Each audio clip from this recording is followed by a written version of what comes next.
joined with Anthony Garcia. He's from Glendale Community College and the Dream Resource Center. So I'm gonna be taking care of the chat. So if you have any questions throughout the presentation, please throw them in the chat, and I'll be looking at that and sending those over to Anthony. Anthony, thank you so much for taking the time to be with us today. No, thank you for having me. I'm going to start by introducing myself. My name is Anthony Garcia. I'm the counselor at the Dream Resource Center at Glendale Community College. And I'm really involved with working with undocumented students in our campus. I'm also the club advisor for the Student Club Voices, which consists of Dreamer students, allies, and the whole goal of the Student Club is to provide them with the space, right? So they feel comfortable, so they feel welcomed, but also so they can have a space to express themselves on campus. And like I said, I'm really involved with Dreamer students. So if you have any questions, right, about, attending college, whether it's, community college, Cal States, or universities, I'm here to support you. Utilize me as a resource, please. And feel free to put any questions you have in the chat. I'm gonna go ahead and start sharing my screen, and I'll start my presentation. Give me a few seconds. So like I said, my name is Anthony Garcia, and today I'm going to be talking about at college is possible for AB 540 students. And this may be a new term for a lot of you if you're still in high school. And I'm going to take the time to define it in the presentation. But I just want to let you know that if you're a Dreamer student, like college and university is possible, and there's a lot of resources and there's a lot of support for you here in the state of California. So as far as who is undocumented, right? I wanted to really take the time to kind of just like define it. And when we talk about undocumented folks, we're specifically talking about identification, which is based on citizenship and residency status, right? So sometimes like people will ask me like, well, who are undocumented students or who are undocumented folks, right? And there's like 4 different common ways that someone can be undocumented. The first one is, someone who was brought to the United States as a child. And typically, we will call this individual a dreamer, right? Because they've been in the United States for most of their life. They most likely speak like perfect English. They assimilated to American culture, and we call them dreamers, right? The second way is individuals who entered on a temporary visa. This could be like on a work visa, or this can be on a visitor's visa, and they kind of overstayed, right? They decided to stay in the United States and their visa is no longer active. The third way is they may have held some type of residency status, but they didn't renew, or they were no longer able to renew. And in this case, they're undocumented, right? And then the fourth way is entering without authorization. This is kind of like, crossing the border or entering through a US port without permission, right? Without authorization. So these are like the common ways that folks here in the United States are considered undocumented. So I wanted to talk a little bit about what's in a name, right? Because when I give presentations and to folks that are not undocumented, sometimes they get confused in the different terminology. And then as well as when I talk to my students who are undocumented, they may choose to self-identify in different ways, right? They may choose a different term. And I always allow them to self-identify. I never choose to label a student a certain way. I always ask them, hey, how would you like me to refer you as? And like I would say like 9 times out of 10, they would just say like, well, just call me by my name, right? But we take the time to kind of put them in the categories because it makes it easier for us, right? When we're talking about the school system, right? For us to classify students. So undocumented is typically considered like an umbrella term, right? So it's like the main term. And under undocumented, there's different sub-terms, right? Like I said, dreamer is typically referred to an undocumented child who was brought here when they were young. And the term AB 540, this may be new for a lot of you, but the term AB 540 is students who might be undocumented benefiting from the California law, which is known as AB 540.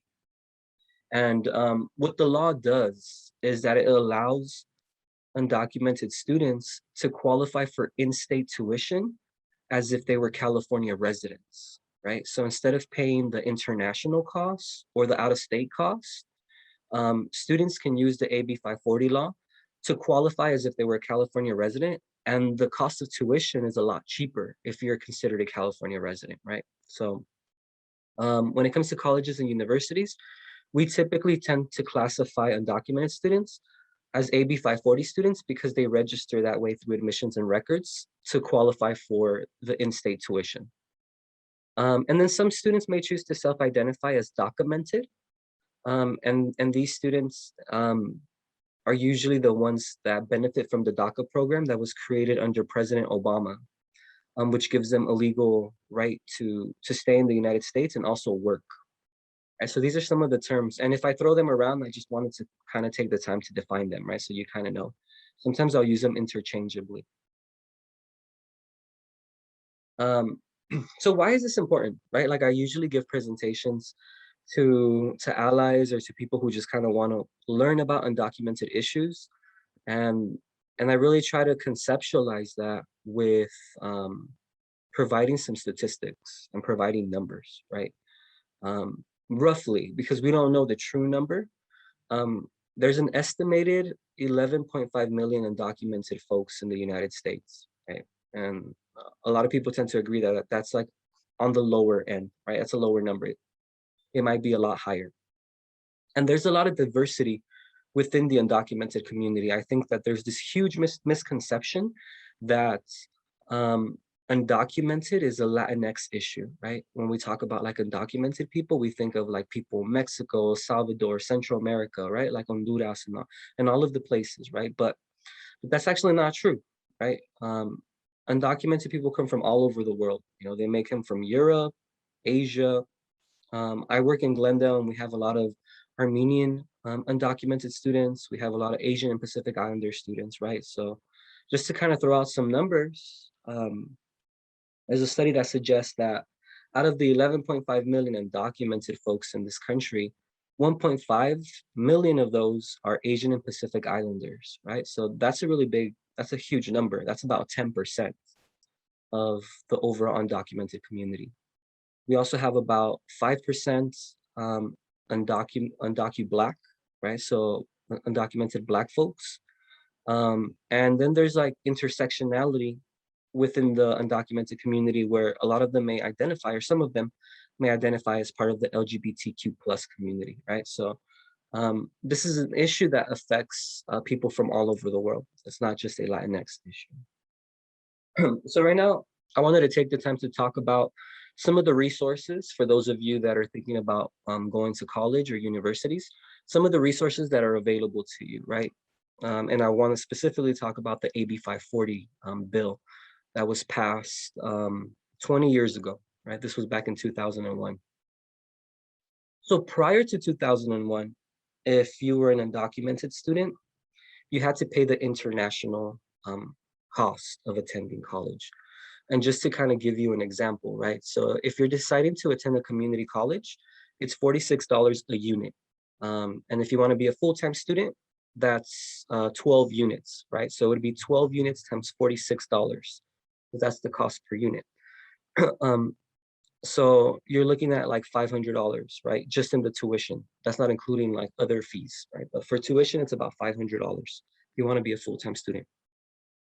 But if you're considered to be an out-of-state student or an international student, your fees are going to be $250, which is 5 times as much, right? Without any financial aid. So back in the day, before 2001, it was almost economically impossible for our undocumented students to attend college because it was really expensive, right? You know, a lot of our students tend to be like low income. They come from like low income families. So asking them to pay 5 times as much, one, was really unfair, and two, was very difficult for them, right? And there was a lot of people who advocated, a lot of undocumented folks who advocated saying like they wanted an equal opportunity to get an education.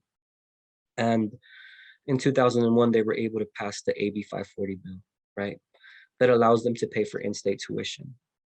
But in order to qualify for the AB 540 bill, there's a set of requirements, right? And this is when I work with students as an academic counselor, we try to identify and go through these requirements to make sure that they meet AB 540 status, right? Um, and then there's the expansion, right? So the law has been expanding. It's been getting easier for students to qualify for AB 540.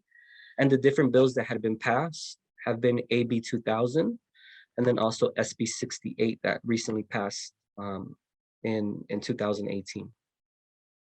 But basically what it says is that in order for an undocumented student to qualify for in-state tuition, they need to complete at least 3 years of California schooling, right? And it doesn't matter how they complete those three years. They can do elementary, middle school, high school, adult school, and community college, or non-credit courses, right? So as long as they complete 3 years. So for example, if you just recently came to the United States and you're undocumented and you did 4 years of high school and you graduated, or you're about to graduate, at that point you qualify for AB 540, right? Or let's say you only did the 3 years of high school. Let's say you did 10, 11th, and 12th grade, and you're graduating with a high school diploma. At that point, you qualify for AB 540 status, which means that if you want to attend a California community college, a UC university like UCLA, UC Irvine, UC San Diego, you'll pay the in-state cost, right? Which makes it, like, again, a lot more affordable. So from here, right, when I work with our students, and I recommend that whatever school you decide to attend, you connect with an academic counselor or an academic advisor, and let them know your status, right? And the reason why I tell you that is because you need to self-advocate. Whenever you're deciding to go to college, you need to self-advocate. We're here to support you, but I don't know if you're undocumented unless you share that with me, right? So I don't know what resources to give you unless you tell me, like, hey, Anthony, like, I'm undocumented. And I'll be like, great, right? We have all of these resources for you. Let me go ahead and share them with you.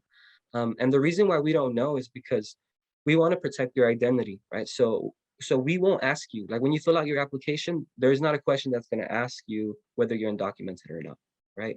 We want to make sure that we reserve everybody's privacy. So when you apply, there is a question that asks for your social security number, but you can leave that blank and you can still enroll into college, right? I want you to know that, right? So when you're filling out your applications, and if you see that, don't get scared. Just skip that question. Just leave it blank, and we'll still allow you to enroll to any California college. And Anthony, we have this might be addressed later in the presentation, but we do have a question about: do you need to be a U.S. citizen to qualify for financial aid? Because the student who asked the question is a green card holder. So if you have a green card, you're considered a permanent resident. And if you're a permanent resident, you can qualify for federal financial aid, right? That's known as FAFSA. But for those students who are undocumented, there is financial aid, but you won't be applying to FAFSA. You'll be applying to what is known as the California Dream Act, which is state financial aid. And I'm going to go ahead and talk about that in my next slide. So that's kind of like a good transition. But so if you're undocumented, there is financial aid for you. It's called the California Dream Act. And if you're a citizen or a green card holder, you're going to be applying to FAFSA. Any questions on AB 540 or how to qualify for AB 540? I really try to simplify it, but there's like 3 different laws that were passed, and I just kind of gave you the summary of all 3 in one. We usually call it AB 540 and the expansion laws that make it easier to qualify. All right, so this was a perfect segue, right? The California Dream Act is state financial aid that supports undocumented students, right? Like I said, the AB 540 bill allows you to pay for your tuition as a California resident, even though you're undocumented. And then the California Dream Act actually pays for your tuition, right? So if you can't afford it, which a lot of us can't, when I was going to school, even though it was $46 a unit, it was still a lot of money for me. And I applied for financial aid. Right, so what the California Dream Act does is that it pays for your tuition if you qualify, right? Like I said, a lot of our undocumented students tend to be low income, and they'll usually qualify for the California Dream Act. So what does it do, right? The California Dream Act allows students who meet AB 540 status to apply for California aid. And the different types of aid is the California grants, UC grants if you want to go to like UCLA, state university grants if you want to go to Cal State LA, to Cal State Northridge, Cal State Long Beach, right? So it gives you state university grants. You also qualify for the California Promise Grant, EOP, and the EOPS grants. So that's basically like all of the different grants that California offers, and undocumented students qualify for those. And so it's pretty equitable in that point of in that stance, right? It's pretty equitable. You're able to apply to all of the grants. The California Dream Act is actually made up of two bills. When we're talking about resources for undocumented students, there's a lot of bills. There's always a lot of laws because there wasn't a lot of support back in the day, right? And with people advocating, there's been a lot more support. And in order for that to happen, they needed to add laws to be able to support undocumented students. So the two laws that allow California to support Dreamers is AB 130 and AB 131. Those two laws make up the California Dream Act, right? And AB 130 allows our Dreamer students to access any scholarship that the school offers, college or university. They're able to access those scholarships, right? So if you decide to go to, for example, UCLA, whatever scholarship that UCLA offers, you can get, right? Like if you qualify for those scholarships, you're able to apply to those, right? Any resource that they offer, you're also entitled to. And that's a law, right? And that's what I tell students, like make sure that you kind of know the law to be able to advocate for yourself, right? So whatever college, university, and even some private schools, all of those scholarships are available to you. And then the AB 131 law that passed allows students to access state-funded grants, which are all the grants that I mentioned earlier here on top of the slide. For those students who are thinking about going to, like, for example, the UC schools, they tend to be like more expensive than community college and Cal States, right? And sometimes students tell me, like, you know, even though they're paying for my tuition, like I still need money for books, for parking, for laptops, right? And so there are loans available for you, right? So you can take out a loan. They're known as dream loans. And when you apply to the California Dream Act, they'll usually give you an award letter and you'll know how much money you're receiving, right? They'll tell you, okay, we're giving you this amount of money in grants. And basically grants are money that you don't have to pay back, right? Grants is free money for you to get an education, for you to go to school. But then they will also offer you a loan, right? And they call those dream loans. So if you're going to like UCs, they'll give you up to $5,000 to $6,000, right? And the loan is something that you will have to pay back, right? That's different from the grants. But you're able to get extra money for your education. You know, you may need to take out a loan, or you may not. But the good thing is that it's available for you, right? It's a resource for you. And then if you decide to go to like Cal State LA or to Cal State Northridge or any of the Cal States, you can also take out a loan. The schools tend to be a little bit more affordable, so the loan is also less, right? It's about $3,000, but it's still there for you as a resource. Right? One thing that I did want to add is that you need to apply every single year, right? When I first applied to financial aid as a student, I was like, great, I submitted my application and I thought like it was good for like forever. I didn't have to reapply. But when it comes to financial aid, whether it's FAFSA or the California Dream Act, you have to apply every single year. The application opens up October 1st, and then the priority registration, the deadline for that is March 2nd, right? So from October 1st to March 2nd is when they open it up, and students have to reapply every single year for the upcoming academic year. Right? So make sure that you do that. Don't forget, please. I did want to talk about additional resources for those who are interested in going to a UC school. So the UC system has what is known as the Blue and Gold program. And this is open for green card holders, undocumented folks, and also citizens, right? So basically what the Blue and Gold program does is that it basically says, like, if you are able to get accepted into our schools, right, any of the UC schools, which is very competitive, if you're able to get accepted into our schools, and if you don't have money to pay for it, don't worry about it. Your tuition is completely covered, right? The requirement is that your family has to be making less than 80,000 a year, right? So if they're making less than 80,000, which is a lot, trust me, it's gonna be a lot of families. Like, I was included in that, and it's gonna be a lot of families. 80,000 is a high number, right? So if your family is making less than 80,000 a year, your tuition to a UC school is completely covered, right? The only requirements is that you meet AB 540 status and that you apply for the California Dream Act.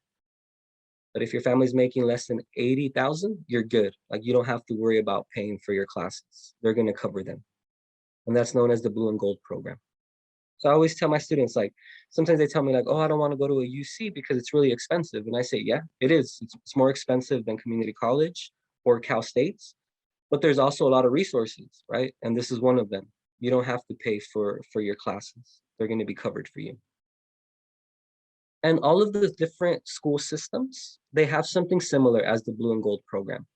At the community college, we call that CCPG, which is known as the California College Promise Grant, which basically says if you're a low income student, we'll also pay for your tuition, right? You don't have to worry about paying if you're going to a community college. And the same thing for Cal States, right? So don't worry about paying. If you're undocumented, there's resources, there's financial aid. My biggest concern is, like, just apply, because a lot of the students, what I've noticed is that we lose a lot of students from the moment that they graduate from high school to the point that they're going to a college or university, because they feel that there's not support for them, right? They feel that there's no support, and that's not true, right? Not in the state of California. There's a lot of support.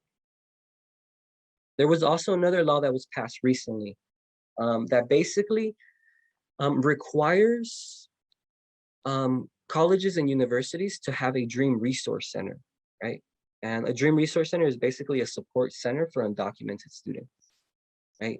We have one at Glendale Community College. A lot of the community colleges in the LA area, OC area, Antelope Valley, they already set up Dream Resource Centers to support undocumented students, right? So it's like to have a person who is knowledgeable on how to help undocumented students, right? And that's like my role at Glendale, right? I'm the coordinator and counselor of the Dream Resource Center. So there's a lot of support, whatever school you decide to go to, right? Like, I'm not here to like promote one school over the other. I'm just here to hopefully encourage and inspire you to continue your education if that's what you want to do, because there's a lot of support, right? So there are Dream Resource Centers. And even if there isn't a Dream Resource Center at the school that you want to go to, the law requires each school to at least have one person who is knowledgeable in supporting undocumented students, right? In knowing how to help students apply for the California Dream Act, how to apply for AB 540, all of the different scholarships that are available, right? Every school needs to have at least one person who knows the resources and support, right? But a lot of the schools are already opening up Dream Resource Centers. The last thing is that the state of California actually gave the schools money to be able to provide free legal immigration services. I think one of the biggest concerns when I meet with students is their status, right? And they tend to ask a lot of like legal questions that I don't know because I'm not an attorney, right?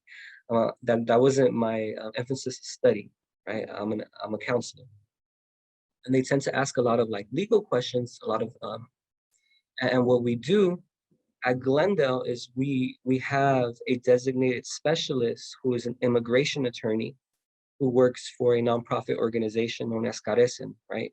So this attorney supports our students. So anytime they ask me any legal questions, or they ask me like, hey, Anthony, like, I'm wondering if I qualify for DACA or any type of immigration relief.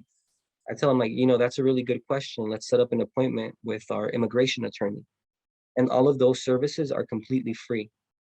And I always tell my students, like, utilize those free services, because if you want to get a private attorney, they're going to charge you like $1,000 plus, right, for any type of questions that you may have.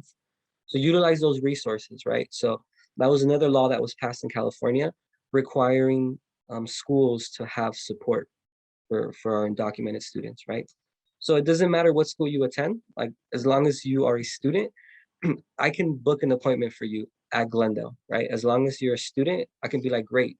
Like I can set up an appointment and you can speak to an immigration attorney and he may be able to help you complete your DACA application or maybe even your green card application if you qualify. Again, I can't help you, or people who want to help are not able to help unless you choose to self-identify. And I know that may be challenging, right? I know that may be challenging because you may not know if like that person is like going to be able to support you or how they're going to respond.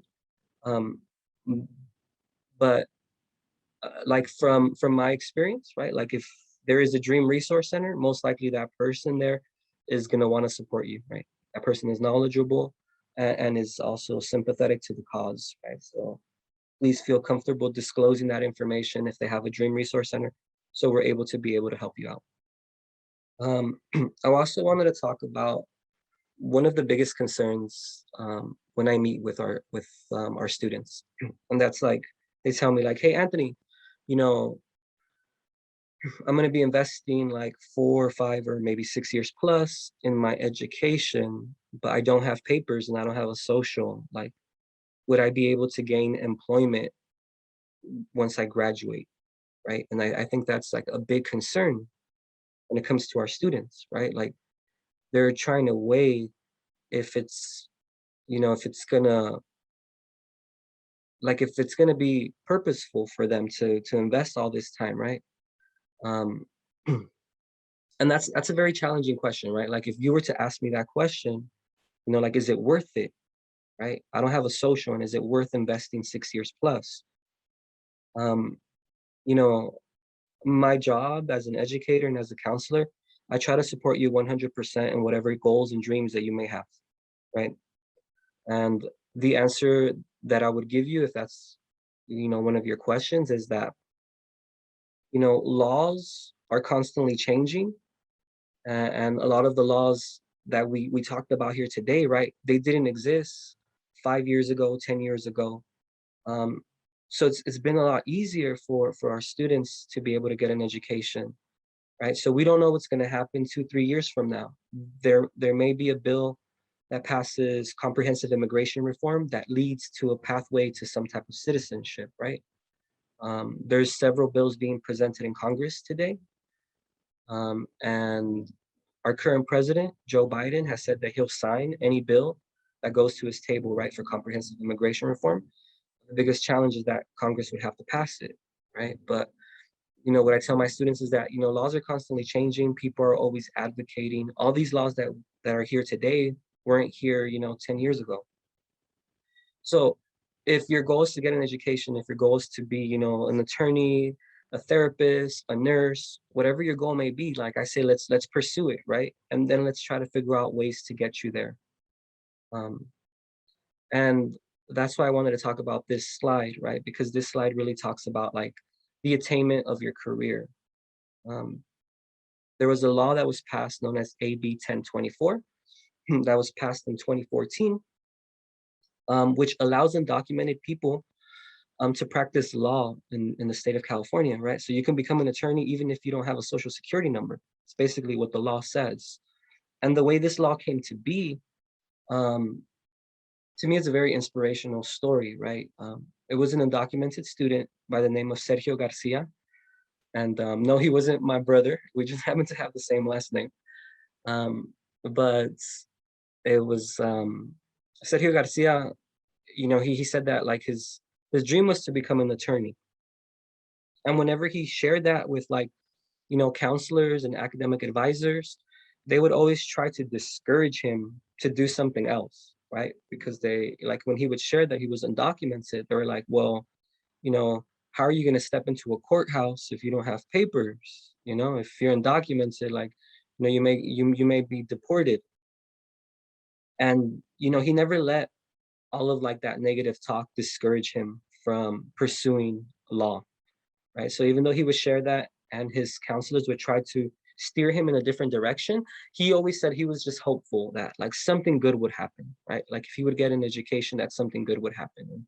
And he decided to go to college, and he went to law school, and he went ahead and he took his bar exam, right? The bar exam is the exam that you have to take in order to be able to practice law in the state of California.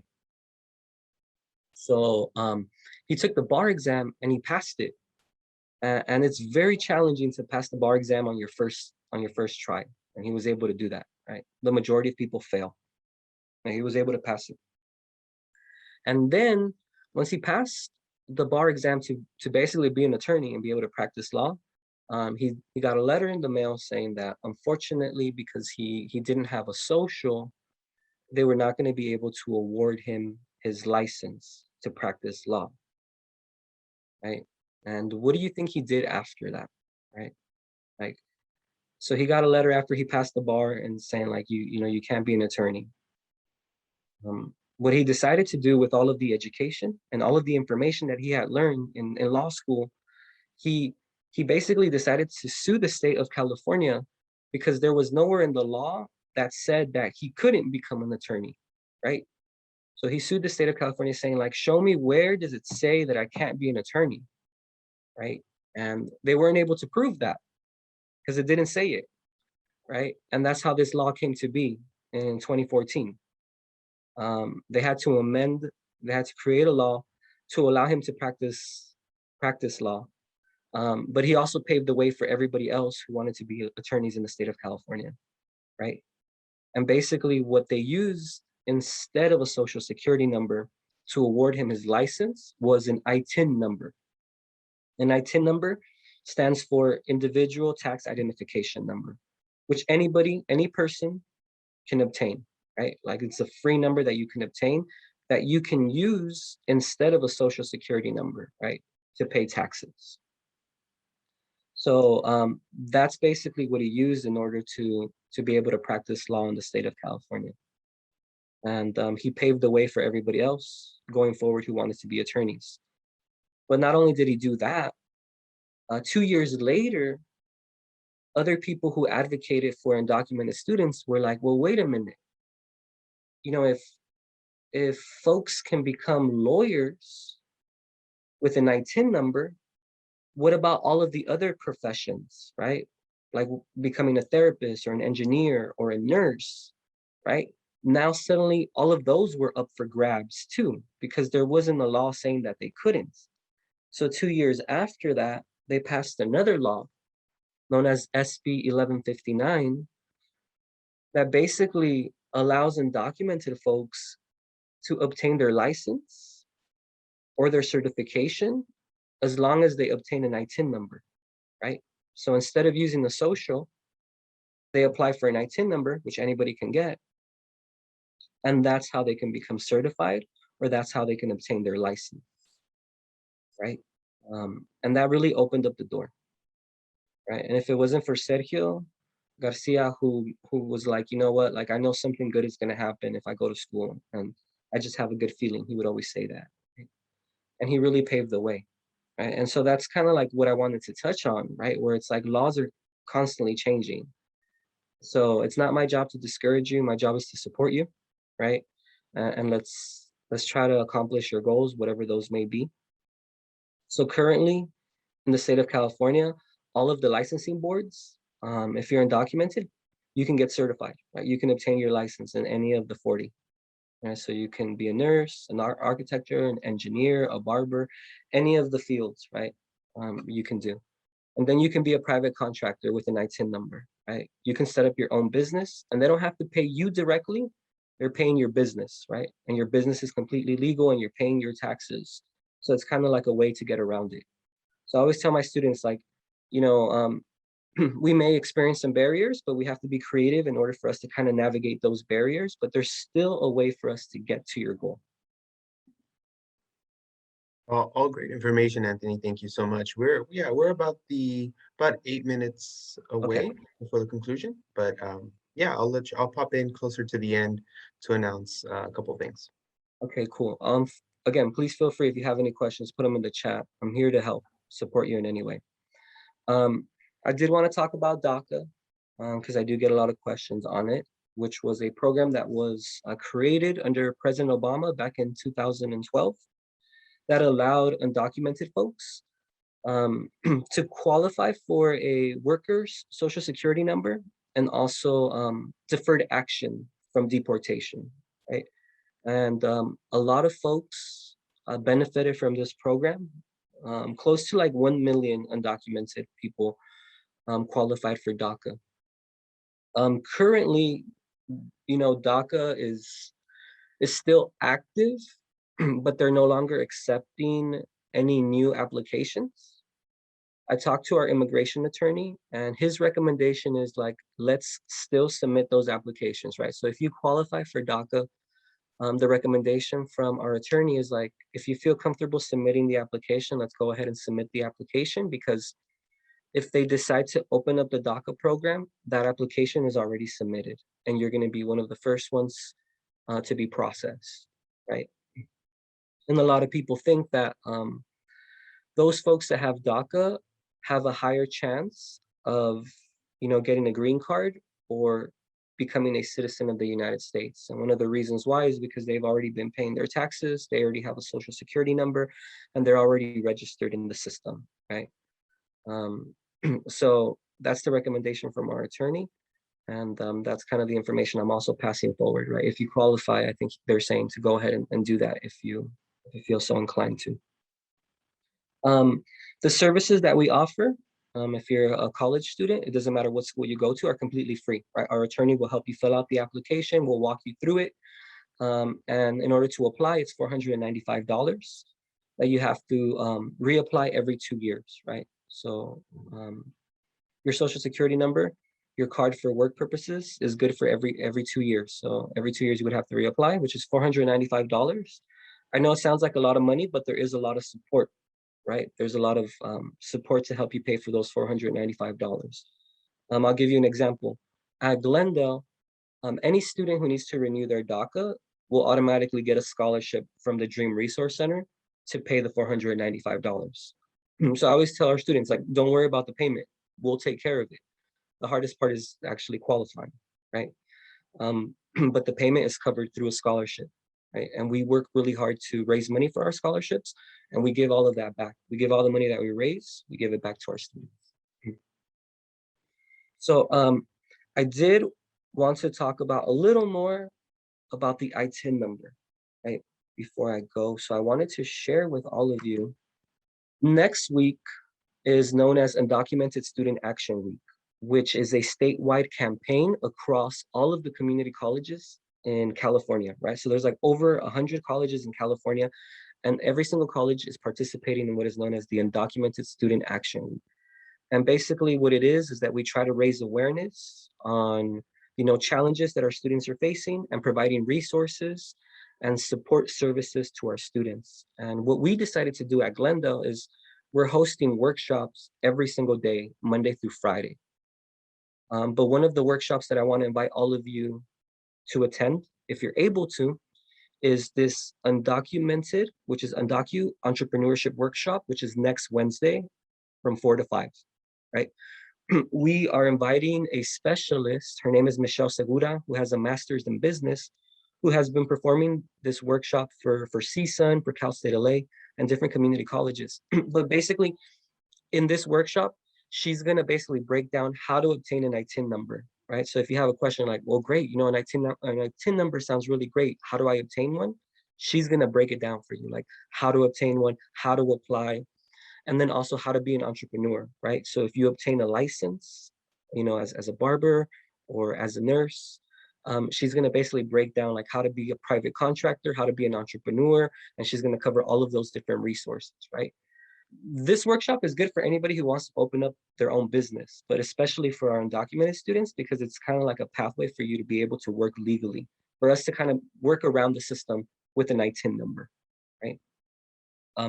So I encourage all of you to attend for sure. Students, this is the part of the presentation where I say take a screenshot of this information, as this is very, very important, not just for college students, but just as being an adult and being undocumented, right? So this would be the part of the presentation where if you have your phone, if you're viewing from your phone, take a screenshot, um, and if you're not, um, there's Michael, I also put the flyer in the chat. Let me know if they're able to access it because they can just download it in the chat. yeah, I see it. And you know what? I'm gonna download it myself and then post it to our and share it with our students as well. If Yeah, they want thank you. more information on that, we'll get it out to students who are here and students who are unable to make it and maybe viewing this at a later time because of the recording. Um, And Anthony, I want to add one more thing. So all of these events are open to the entire community, right? So if you check out another event that you're interested in attending, you're more than welcome to do so, right? On the bottom, all of the events are going to be through Zoom. On the bottom, the Zoom ID is gcc.drc, but this section on the bottom is hyperlinked, right? So if you click on it, it's going to automatically redirect you to the events. Okay, so we make it really easy. Just click on the bottom and it will direct you to the events. great information. Students, I just want to remind you of a couple of things. If you signed up for a second session, that second session is due to start at 10:55. And also the code to enter the raffle for a $50 gift card, the attendance code is Dreamer. Dreamer, all lowercase.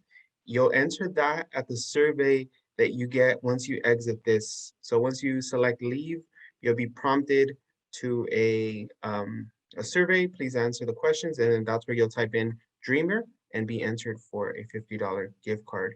Um, Anthony, thank you so much for your time. I'll let you kind of end us today.